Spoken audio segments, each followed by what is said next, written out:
ओम नमः सिद्धिभ्यः। हे शांत संत अरिहंत अनंत ज्ञाता, हे शुद्ध बुद्ध जिन शुद्ध अबद्ध धाता, आचार्यवर उवध्याय सुसाधु सिंधु, मैं बार बार तव पाद पयोज बंदू, मैं बार बार तव पाद पयोज बंदू।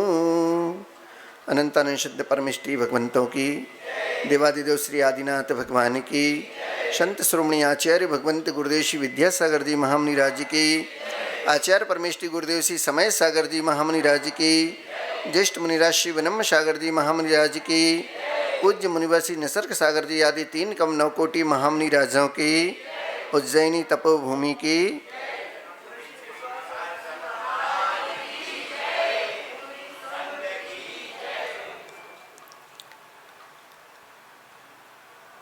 उपस्थित प्यारी प्यारी सभी भव्य आत्माओं, आज प्रातःकालीन बेला में आप सब यहाँ पर किस लिए आए हैं? क्या निमंत्रण पहुँचा आपके पास कि कोई कुछ मांगलिक कार्य होना है? अध्यक्ष जी, मंत्री जी या कमेटी और भी कोई सदस्य जिन्होंने आपको यहाँ बुलाया है, ऐसा कुछ है क्या? नहीं है। फिर आप यहाँ पर क्यों आए? तो सामने वाला आप सभी बंधुजन सब एक स्वर में कह रहे, महाराज हम आपके लिए आए। तो हम भी कह रहे हैं, हम भी आपके लिए आए। जब 1 और 1 कितने होते हैं? 11 होते हैं। और 1 और 1 2 भी होते हैं। तो 2 से 2 मिलते हैं तो 4 बनता है, और 1 पे 1 मिलते हैं तो 11 बनते हैं। और 11 से 1100, 1100 से लाखों की संख्या पहुंच जाती है। पर यहाँ पर जो भी उपस्थित हैं, उन सबका पुण्य भाग बड़ा तीव्रोदय है। कैसा है? बहुत तीव्रोदय, शातिशय पुण्य का उदय। कि सबसे पहले तो आज प्रभु ने हमारे लिए प्रातःकालीन का दिन दिखा दिया, और उस दिन को दिखाने के पश्चात हम भी जल्दी से अपने दैनिक कार्यों से निवृत्त होकर स्नान आदि करके अपने शरीर को शुद्ध करके शुद्धि के वस्त्र पहनकर सीधा प्रभु शरणों में पहुंच गए और उनका धन्यवाद अदा कर दिया और प्रभु की पूजन भक्ति अभिषेक कर लिया। तो हमने उनके गुणों को पाने की भावना भी रख दी, और बाद में फिर मुनिराज विराजमान हैं तो उनके दर्शनों का लाभ लेकर कुछ सदुपयोग अपने समय का करते हुए उनसे उपदेश की प्रार्थना की, निवेदन किया कि भगवान आपने जो पाया, जो आपने अपने अंदर समाया, वो हमको भी कुछ उसमें से मिल जाए। आपको देखते हैं भाई, मंद मंद मुस्कान तुम्हारी, पूजन में पढ़ते ना गुरुदेव की, अपने आप सबके चेहरे पर मुस्कान आ जाती है। क्यों? क्योंकि साक्षात गुरुदेव के दर्शन उस पूजन में हो जाते हैं। तो हम भी गुरुदेव के समक्ष पहुंच जाते हैं, और उनकी मंद मंद मुस्कान देखकर जिस प्रकार आईने में अपने चेहरे को देखते हैं तो हमें अपना चेहरा दिख जाता है, उसी प्रकार गुरुदेव की उस मुख मुद्रा को देखते हैं, सामने लाते हैं तो उनकी उस मुख मुद्रा में, उस आईने में अपने आप को हम देख पाते हैं कि भगवान हमारे अंदर विषय कसाय राग द्वेष आदि लगा है, इसलिए हम सरागी हैं। आपने इन सब को जीतने का प्रयास और पुरुषार्थ किया है, कुछ छोड़ दिया है, छोड़ने का प्रयास जारी है, पुरुषार्थ कर रहे हैं, तो आप वीतरागी हैं।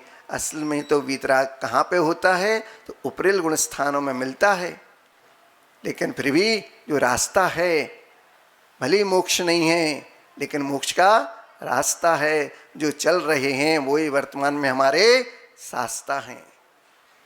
इस भावना के साथ हम यहाँ पर आए, तो हम भी आपके बीच आए। और हम नहीं आए, हमको हमारे पूज्य बड़े महाराज ब्रह्म सागर जी लेके आए। हम तो उनकी वाणी को सुनते हैं और अपना आनंद लेते हैं, पर वो भी कभी कभी कृपा अनुग्रह करते रोज ही कहते हैं, पर अपन अपने हिसाब से काम करते हैं। उनकी कृपा अनुग्रह सदा बना रहे इस मंगल भाव के साथ। पूछा गया, क्या भाग्य बदल सकता है? मन में प्रश्न उठता है। पूछा, भगवान बताएं, क्या भाग्य बदल सकता है? कहते तो यही है कि जो लिखा है भाग्य में वो होना होता है, जो जो देखी वीतराग ने सो वैसी होना है। अब क्या करें? विद्यार्थी ने पढ़ाई की, परीक्षा दी और फेल हो गया।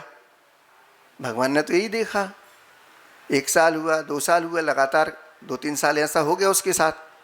अब क्या करे वो? पढ़ाई करना बंद कर दें? नहीं, जो जो देखी वीतराग, भगवान ने तो जो देखा वो हो रहा है तेरे साथ। नहीं, थोड़ी और मेहनत करो, थोड़ी और मेहनत करो। उसने मेहनत तो की लेकिन नहीं उत्तीर्ण हो पाया, नहीं पास हो पाया। अब वो पढ़ाई छोड़ना बंद करता है और गुरु के दर्शन करने पहुंच जाता है। तो गुरुदेव उसको कहते हैं, भैया कितने बार प्रयास कर लिया, 3-4 साल तो हो गए पढ़ाई करते करते, लेकिन पास नहीं हो पाया। तो भगवान अब मैं पढ़ाई छोड़ दे रहा हूं। तो महाराज कहते हैं, एक बार प्रयास करो, हो सकता है भगवान की यही इच्छा हो कि इस बार के पुरुषार्थ करने में तुमको सफलता मिल जाए। तो इसलिए असफल होने के लिए मत सोचो। जो भी असफलताएं आपने प्राप्त की हैं उसमें अनुभव भी तो प्राप्त किया है। उस अनुभव को देखो कि हमने कहाँ पर गलती की, उस वीक पॉइंट को, उस गलती को सुधार कर लो, आप सफल हो जाओगे। तो भाग्य का लिखा बदलता है कि नहीं? बोले बदलता है। कैसे बदलता है? बोले पुरुषार्थ करने से बदलता है। वो पुरुषार्थ कैसे किया जाता है? तो रोज करते हैं भगवान, बरसों हो गए पूजन करते करते, भगवान तो सुनते ही नहीं हैं। कुछ नहीं दिया, वैसे के वैसे ही हमें। अरे कौन कह रहा है कैसे के वैसे ही हमें? घर में बच्चे हैं, उधम करते रहते हैं, लेकिन मना करते तो मानते नहीं हैं। फिर क्या करें? डांटते हैं, पीटते हैं। महाराज मानते नहीं बच्चे को, आप समझा दो, त्याग करा दो, खूब बाहर का खाता है, स्वास्थ्य भी गड़बड़ होता है। तब महाराज कहते हैं कि मत डांटो, बस उसको प्यार से समझा दो। क्योंकि दुनिया में ऐसे भी बच्चे हैं जो शरारत करना तो चाहते हैं पर शरारत कर नहीं पाते हैं। भगवान ने आपको सकलांग बनाया है, आपके हाथ पैर सही सलामत रखे हैं, आप चल के आते हैं, आप हाथों से भोजन कर लेते हैं, प्रभु के दर्शन कर लेते हैं, आपकी 5 इंद्रियां स्वस्थ हैं। जरा बाहर निगाह डालो तो जमाने के दुख आपको सामने दिख जाएंगे। कौन व्यक्ति आपसे ज़्यादा दुखी है? किसी का हाथ नहीं है फिर भी वो प्रसन्न है। क्यों? 2 में से 1 तो नहीं है, व्यक्ति के दोनों भी नहीं है, किसी के तो 1 पैर नहीं है, बैसाखी से चल रहा है। वो गुरुदेव की कृपा हुई तो विकलांग केंद्र खुलवाए गए, नकली कृत्रिम पैर बांटे गए, लोगों को चलने की सुविधा प्रदान कर दी गई, वो कार्य करते रहे। ये भी अपाय विचय धर्म ध्यान, धर्म ध्यान का जो भगवान ने कहा, आज्ञा विचय और अपाय विचय 2 ही श्रावक कर सकता है। विपाक विजय पंचम स्थान में होता है, वो व्रती करता है, वो जानता है कि जो मैं ये पाप करूँगा वो आने वाले समय में उसका भी विशेष रूपेण पाक, वो विशेष अवसर पर जब पक के आएगा कैसा फल देगा, वो पाप से डरता है। इसलिए तो एक देश व्रतों को धारण करता है, पंचम स्थान को प्राप्त करता है, 12 व्रतों का पालन करता है, अणुव्रत, शिक्षा व्रत और गुणव्रत, तब जाके पंचम स्थान को प्राप्त करता है। एक देश व्रती, एक देश श्रावक कहलाता है। उस दुखी जीवों को उनका दुख दूर कैसे कर सकूं, हर समय ये भावना भाने के लिए ही आचार्य भगवान ने कहा है, अपने दुख में रोना कर्म बंध का कारण बनता है, लेकिन दूसरे के दुख का कैसे निवारण कर दूं, कैसे उसको सुखी कर दूं, ये हमारा विपाक विचय धर्म ध्यान होता है। इसलिए आचार्य भगवान कहते हैं कि अपन को रोना हो तो किसी कोने में बैठ जाना रोने, प्रभु के सामने रो लेना, अपनी निंदा गढ़ा प्रायश्चित आलोचना कर लेना, मैंने ये पाप किया है स्वीकार कर लेना। लेकिन जब भी किसी दुखी व्यक्ति को देखो तो अपना रोना छोड़कर उसको सुखी करने का उपाय करो, उसके दुख को दूर करने का उपाय करो। आपका विपाक विचय धर्म ध्यान बहुत अच्छा हो जाएगा। ऐसे ही एक व्यक्ति सृष्टि थे, नगर में बहुत बड़ा नाम था, एक प्रकार से नगर सृष्टि थे। घर बंगला गाड़ी नौकर चाकर अपार संपत्ति सब वैभव उनके पास था। पुण्य योग से साधर्मी की सधर्मणी उनकी जैसे नाम के अनुरूप थी, वह भी सौभाग्यवती धर्म पत्नी धर्मपरायण थी, धर्म को करने वाली थी, देवशास्त्र गुरु को मानने वाली थी।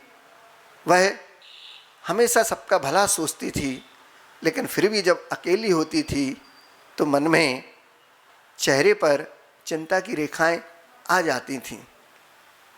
वह सारे सुखों से ओतप्रोत थी, लेकिन जब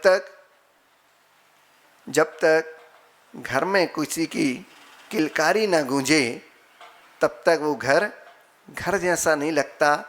माँ का पूर्ण होना उसको अपने आप में अपूर्ण लगता है। लोगों की नज़रें, लोगों की निगाहें कुछ अलग प्रकार से उसकी ओर देखती हैं, कुछ अलग प्रकार से उसके लिए संबोधन दिया जाता है। ये बात माताएं बहुत अच्छे से समझती हैं जो सौभाग्यवती होती हैं, लेकिन उसके आगे एक परम सौभाग्यवती भी हुआ करती हैं। तो भाग्य का लिखा कैसे बदलता है, एक छोटा सा कथानक है। तो वह नगर श्रेष्ठ प्रतिदिन एक महात्मा जी के पास जाया करते थे। महात्मा जी अपने आश्रम में रहते थे और भी लोग उनके साथ साधना कर रहे थे। नगर श्रेष्ठी प्रतिदिन महात्मा जी के पास जाता है, जैसे आप सब लोग प्रतिदिन आते हैं, दर्शन करते हैं, भक्ति करते हैं, उपदेश सुनते हैं और अपने अनुसार जो भी कार्य होता है वो करके और अपने दिन को व्यतीत करते थे। सेठ जी भी आए, आश्रम की गतिविधियों में सहयोग रहता था। भंडारा प्रतिदिन उनकी ओर से ही हुआ करता था। जो भी व्यक्ति वहाँ पर आए सबके लिए स्वादिष्ट भोजन मिलता था। ऐसा करते करते सेठ जी को दिन महीने वर्षों निकल गए। एक दिन वो महात्मा जी उनकी भक्ति उनकी सेवा इस निस्वार्थ भाव से वो करते थे, उन्होंने आज तक कुछ नहीं मांगा था। तो महात्मा जी प्रसन्न हुए और बोले, मैं बहुत वर्षों से आपकी सेवा को, आपकी साधना को बहुत अच्छे से देख रहा हूँ। मुझे प्रसन्नता है कि आप अपने द्रव्य का सदुपयोग भी करते हैं, पर आपके चेहरे पर कभी कभी मैं कुछ चिंता की रेखाएं देखता हूँ। क्या बात है? कुछ मन में इच्छा है क्या? जब बात कोई पूछता है, दुखी हृदय पर हाथ रख देता है, तो लगता है कि इससे भला मानुष मेरे जीवन में और कोई नहीं है। और जब साक्षात गुरु हों तो फिर मन की बात कहने में देर नहीं करना चाहिए।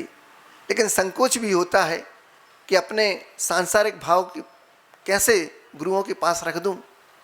लेकिन क्या करूं, संसार में रहता हूं तो संसार की वस्तुओं की अभिलाषा होती है। अभी मोक्ष जाने की भाषा कोई नहीं बोलता है। महीनों वर्षों रोज़ देखता हूँ, गुरुदेव के पास भी देखता था, कुछ बड़े महाराज के पास भी देखता हूँ, और जब वहाँ समय नहीं मिलता तो हम लोग के पास भी आते हैं। लोग पूछते हैं, महाराज किसी ने आज तक दिन भर में 2-4 व्यक्ति भी नहीं मिलते कोई ये बात कहें कि महाराज मुझे 2 प्रतिमा के व्रत रहना है, मुझे व्रती बनना है, अणुव्रती बनना है, कुछ त्याग करना है। बस वैभव तो सब चाहिए, स्वास्थ्य ठीक हो जाए, धन संपत्ति मिल जाए, बच्चे परीक्षा में पास हो जाएं, बुद्धि अच्छी हो जाए, बेटी का विवाह हो जाए, आदि आदि। अब संकोच तो सेठ जी को भी था। तो सेठ जी ने कहा बहुत शर्माते हुए, संकुचाते हुए, क्या कहूँ भगवान, घर में सब कुछ है, आपके आशीर्वाद से प्रभु की कृपा बरस रही है, लेकिन मन में एक विकल्प है, मुझे पुत्र रत्न की प्राप्ति हो जाए। मेरे जीवन का तो कोई भरोसा नहीं, फिर इतनी अपार वैभव संपदा कौन भोगेगा। वंश को बढ़ाने वाला एक पुत्र रत्न मिल जाए आपकी कृपा से। महात्मा प्रसन्न हुए कि चलो कुछ तो कहा इसने आज।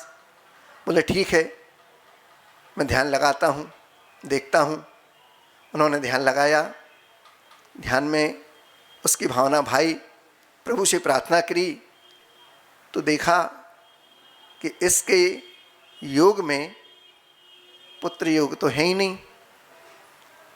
ध्यान से जब उठे उस सेठ जी को बता दिया कि मैंने ध्यान लगाया, सुना आपकी बात की, प्रार्थना की भगवान से, तो आपके योग में पुत्र रत्न नहीं है, फिर भी आपकी सेवा से मैं प्रसन्न हूँ, मैं हनुमान जी का भक्त हूँ, मैं प्रार्थना करता हूँ, शायद वो कुछ कृपा कर दें। उन्होंने भक्ति की, प्रार्थना की और हनुमान जी को अर्जी लगा दी। हनुमान जी ने भी देखा और आके फिर महात्मा जी से कह दिया, चूँकि कथानक है, रूपक है, सब बोलेंगे। इस सेठ जी के योग में पुत्र रत्न की प्राप्ति का योग है ही नहीं। महात्मा जी ने सेठ को कह दिया, अब क्या करें? तो हनुमान जी ने कहा कि मैं तो नहीं कर सकता हूँ, पर मैं जिनका भक्त हूँ, मैं अपने प्रभु श्री राम से आपकी प्रार्थना, आपकी भावना उनके चरणों तक पहुँचा देता हूँ। और चले गए। पहुँचे वहाँ पर, प्रभु से प्रार्थना की, भक्ति की भावना रखी, बता दिया कि वो महात्मा जी हैं, भक्त हैं हमारे, आए, उन्होंने एक सेठ के लिए प्रार्थना भावना रखी है, आपकी कृपा से उसको कुछ मिल जाए। तो प्रभु श्री राम कहते हैं, सेठ के पुण्य में पुत्र रत्न का योग है ही नहीं। तो जो श्री राम जी ने हनुमान जी से कहा और हनुमान जी ने महात्मा जी से कहा और महात्मा जी ने वो बात सीधी सेठ जी से कह दी। अब सेठ जी तो परेशान पहले से ही थे और अब तो ऊपर से तक आदेश आ गया कि ये काम तो हो ही नहीं सकता, भाग्य में जो लिखा वो तो होना ही है। अब होना ही है, मेरे योग में पुत्र रत्न नहीं है, मेरी सारी दौलत संपत्ति व्यर्थ हो जाएगी, कहाँ जाएगी, कौन करेगा, और मेरे वंश को बढ़ाने वाला कौन होगा। अब सेठ की चिंताएं और बढ़ गईं। मन को समझाते हुए सेठ जी कुटिया से बाहर निकले, महात्मा जी के आश्रम से बाहर हुए और रास्ते पर जा रहे थे कि वहाँ पर एक पागल सा दिखने वाला व्यक्ति दिखा। लोग उसको छेड़ते थे, पागल पागल कह के या भगत कह के उसको पुकारते थे। उस व्यक्ति की वेशभूषा, मैले कुचले वस्त्र, फटे, दाढ़ी बड़ी हुई, केस बिखरे हुए बड़े बड़े, कोई भी उसके पास रहना पसंद नहीं करता। लोग उसको छेड़ते और भगाते थे। हाँ, उस पागल भगत की एक बहुत बड़ी विशेषता थी कि वह कभी किसी से कुछ मांगता नहीं था, कभी किसी के यहाँ पर जाके कुछ उठा के खाता नहीं था। जो भी जिसने प्रेम पूर्वक दे दिया उसको खा लिया, बाकी अपने राम नाम में, अपनी भक्ति में मस्त मौला बना रहता था। तो जैसे ही सेठ जी रास्ते पे जा रहे थे और उसने देखा तो उसने आवाज़ लगाई, सेठ जी इधर आओ। सेठ जी ने इधर उधर देखा, कोई नहीं दिखा। एक व्यक्ति दिख रहा सामने, वेशभूषा तो पागल जैसी है। सेठ जी चले गए उसके पास। वहाँ जाकर बोलते, आओ सेठ, बहुत दिन में दर्शन मिले, जहाँ रोज जाते थे वहाँ से पुत्र मिल गया। इतना सुनना था कि सेठ जी अवाक रह गए, आश्चर्यचकित हो गए। बोले, मैंने तो इसको कुछ बताया नहीं, और मेरे मन की जो बात थी, जो मेरी प्रार्थना भावना थी, जो महात्मा जी ने पूछी थी, वो तो उन्हीं को बताई थी। तीसरा व्यक्ति तो कोई था ही नहीं वहाँ पर, इनको कहाँ से मालूम हो गई। अब मन में सेठ जी के आश्चर्य। तभी पागल कहता है, ला सेठ, क्या है तेरे पास? तब सेठ जी तो थे ही, और जब सेठ थे तो खाने को व्यंजन, 56 प्रकार के भोग, सब कुछ मिलता था। लेकिन कर्म का उदय जब आता है तो सामने तो सूखी दाल रोटी मिलती है, क्योंकि अंदर निरोग नहीं रहता, शरीर रोगी हो जाता है। तो कई प्रकार की बीमारियां सेठ जी को आ गई थीं। ब्लड प्रेशर भी था और शुगर भी थी, ज़्यादा कुछ खा नहीं सकते हैं, तो सूखी रोटी खाते थे। तो बोले, भैया मेरे पास तो मेरी सूखी रोटी है, महल में चलो, बंगले में चलो, हवेली में चलो, तो तुम्हें व्यंजन मिलेंगे। बोले मैं तो कहीं जाता नहीं, जो कुछ तेरे पास हो दे दे। चल पगले को वही 2 सूखी रोटी खिला। सेठ जी ने बहुत संकुचित भाव से किसी व्यक्ति को भोजन कराने तो कैसे कराएंगे।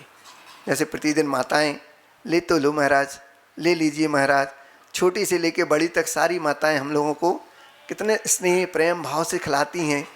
नहीं भी लेना हो गले तक भर जाए, लेकिन और एक ग्रास तो महाराज हमने दिया ही नहीं, वो कटोरा पूरा हम ही को खाली करवाना है। जैसे घर में और कोई सदस्य हो ही नहीं खाने को। महाराज भी देखते हैं भैया पेट अपना है, माल आपका है, जितना पॉकेट में माल उतना ही लेना है सामान। पूरी दुकान थोड़ी खरीद के लाओगे आप, आगे भी तो चलाना ही गाड़ी।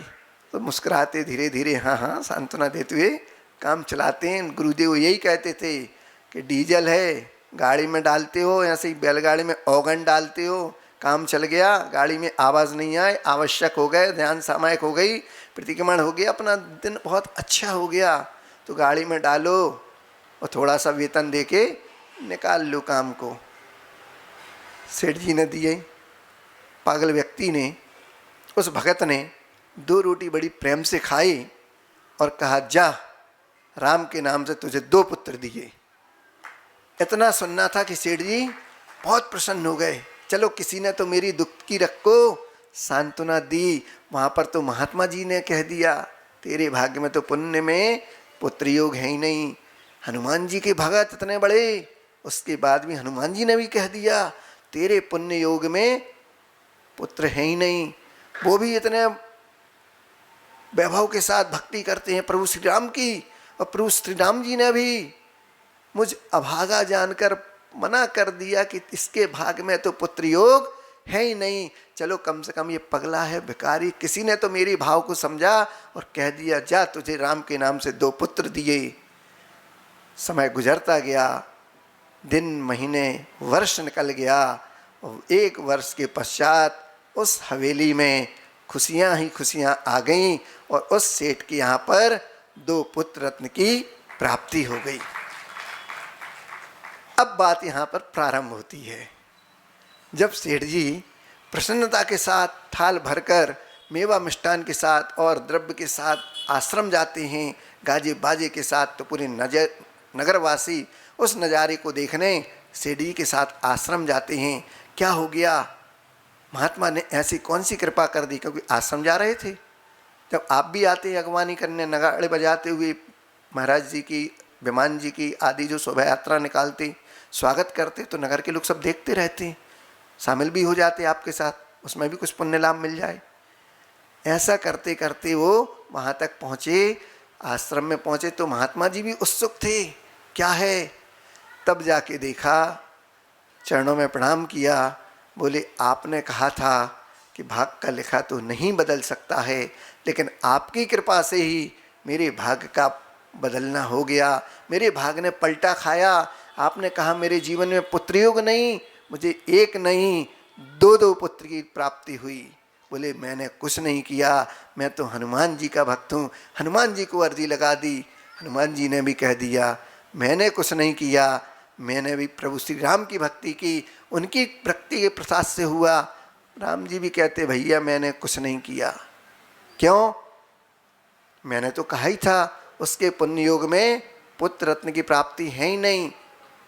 लेकिन जो काम आप नहीं कर पाए प्रभु जी, मैं नहीं कर पाया, हनुमान होके आपकी भक्ति करता हूँ, ये महात्मा जी नहीं कर पाए जो मेरी भक्ति करते हैं, तीनों की लिंक जुड़ी आपसे, हम सब फैल हो गए। और आपकी भक्ति उस पगले भक्ति ने, उस पगले भगत ने की जिसको कोई मानता जानता नहीं, और उसके कहने पर 2 पुत्र रत्न की प्राप्ति, वो भी राम के नाम की। ऐसा कैसे हो गया भगवान? तो प्रभु श्री राम कहते हैं मैंने कुछ नहीं किया हनुमान, ये तो उस पगले भगत की श्रद्धा विश्वास और भक्ति का परिणाम है कि उसने अपने अधिकार पूर्वक मुझसे याचना और प्रार्थना की थी। मैं उसकी याचना और प्रार्थना को अस्वीकार नहीं कर सका, इसलिए मुझे उसकी भक्ति, उसके विश्वास को कायम रखना था। इसलिए उसकी भक्ति की ये पराकाष्ठा है।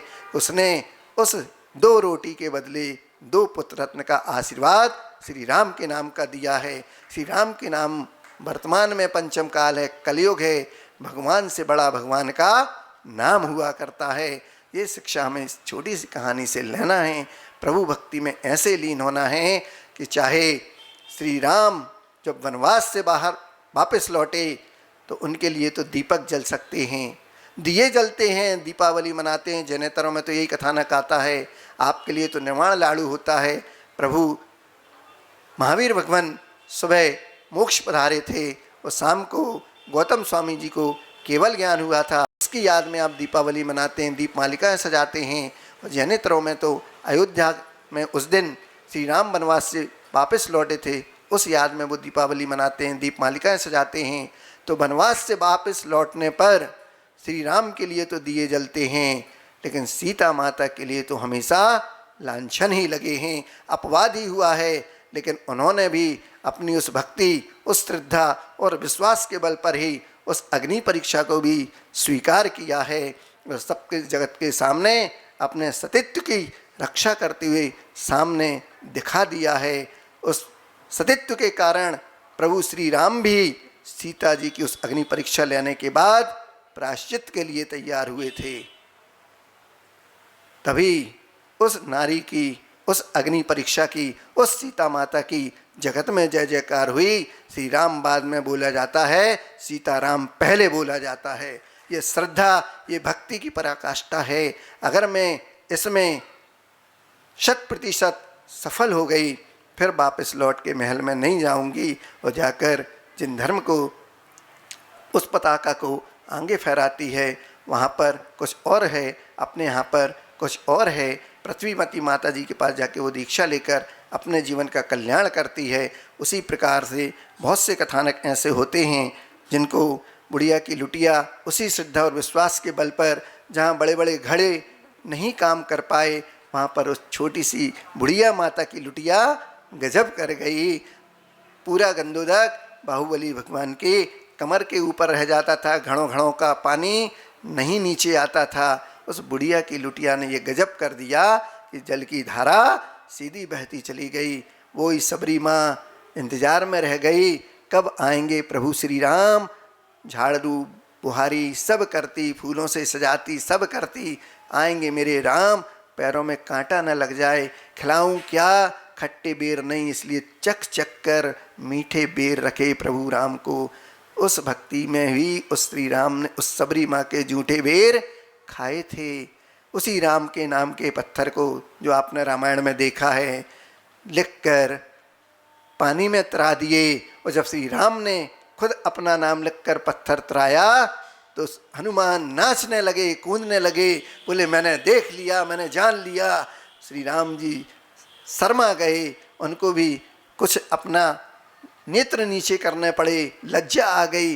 बोले हनुमान देख तो लिया है, मगर ये बात किसी से मत कहना कि श्री राम ने पत्थर पर राम नाम लिखा और पत्थर डूब गया। दुनिया मुझे मानेगी नहीं, दुनिया विश्वास हट जाएगा मेरे ऊपर से। बोले प्रभु वो ही तो मैं दुनिया को बताना चाहता हूँ, वो ही तो मैं कहना चाहता हूँ कि जिसने श्री राम नाम का, प्रभु आदिनाथ भगवान का, महावीर भगवान का, 24 तीर्थंकर भगवंतों के नाम का सहारा ले लिया, उस नाम का पत्थर अगर वो डालेगा तो समुद्र में तैर जाएगा। और जिसने अपना नाम लिखकर स्वयं उस पत्थर को डाला वो डूब जाएगा। तो भगवान का नाम आपने लिया तो आप तो तिर जाओगे, अगर उनने अपना नाम आपका लिख के छोड़ा वो डूब जाएगा। प्रभु से हमें अपनी लगन लगा के रखना है और अपने देवशास्त्र गुरु में श्रद्धा भक्ति विश्वास के बल पर अपने जीवन की धन्यता को और आगे बढ़ाते हुए, व्रतों को, नियम को, संयम को अंगीकार करते हुए, राग द्वेष मोह से छूटते हुए, कसायों से छूटते हुए, अपने जीवन के सौंदर्य को बढ़ाते हुए अपने जीवन की धन्यता को पाना है। इस मंगल भाव के साथ अहिंसा परमो धर्म की आचार्य गुरुदेव श्री विद्यासागर जी महामुनि राज जी की